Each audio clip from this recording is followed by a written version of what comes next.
It's like better than Christmas. A dinner like this one is altogether unique and yet so familiar. Oh, that's good. Every single person seated around me, an immigrant from Venezuela. Every one of them had been in the U.S. less than 3 months, living in shelters provided by the city of Chicago. Tonight they were to enjoy a feast at the home of Art Smith, a restaurateur and at one time Oprah's personal chef. He knows how to make arepas. He does. He's watched his mama. It's the universal bread of that part of the world. Art has known these young men since February, seeing Francisco and others like him out at the local gas station. Smith immediately welcomed them in for a hot meal. When the people were brought to Chicago from Texas, Chicago chefs were asked to feed people. But how do you invite them into your house? It's never been a problem. There's a difference between the First Lady of Illinois and an immigrant who just crossed into our country. No difference. Why do you say that? I come from a family of police officers, okay? But I also come from a family of a lot of mothers. My mother, my grandmothers, they fed people just they didn't know. And yet in the eyes of these strangers is someone he feels he's met before. I see a young man that wants an opportunity. I see my son. ¿Cuántos años tienes? 35. ¿Cuántos años tienes? 31. Most of the men in their 20s, the youngest just 22 years old, young enough to still have aspirations for college. Yes, I want to go to school. I want to study if I have the opportunity.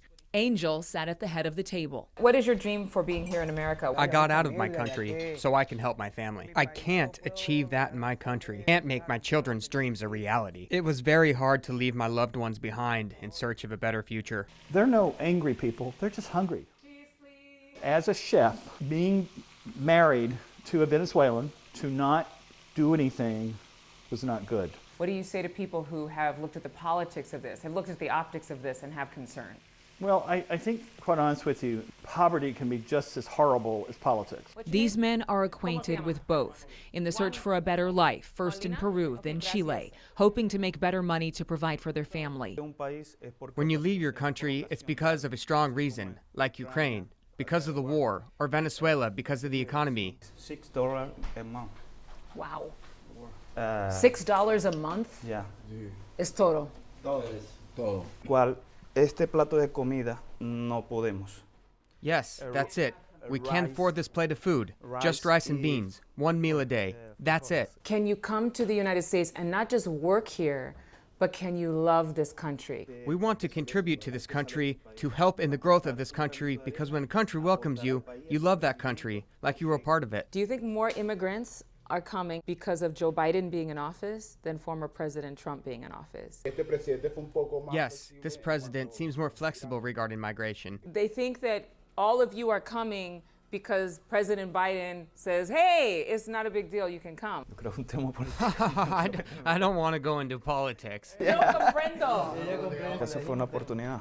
It was just for the opportunity. We Venezuelans, it's been like 7 years since we started to migrate. Some haven't seen their families in a decade. 6 years without seeing my mom, my grandma. Their phones have no cell service. They rely on public Wi-Fi to stay in touch with loved ones in Venezuela. These 12 will go back to where they're staying, and they'll tell 25, 30 more, and we'll feed them all.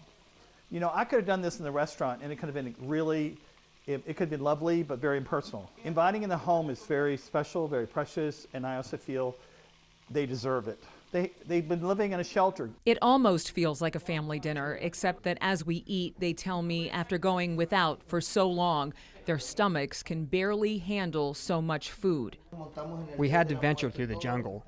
Then we got to the train of death, and we were on that train for 4 to 5 days, sleeping there, in shifts, where it was cold, taking care of each other from dangers that were all around us, kidnappers and the cartel.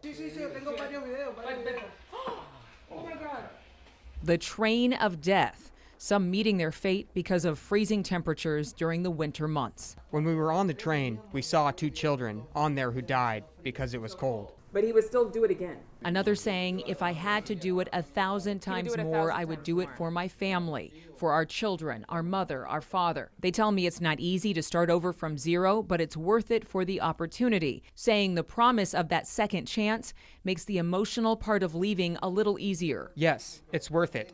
This food in front of us that we are eating here, with some sacrifice, we were washing dishes, cleaning the bathrooms, walking dogs. There are honorable jobs that we take to heart. The man at the head of the table sounding a bit more concerned than the others. The place that we are staying in is not the best. We are in a small room. Sometimes it's 40 to 70 people in one room. What are the chances that you can help us? No doubt fearful of a future that is still uncertain. Thank you for watching. Go to newsnationnow.com to find NewsNation on your television provider. And don't forget to click the red subscribe button below to get more of NewsNation's fact-driven, unbiased coverage.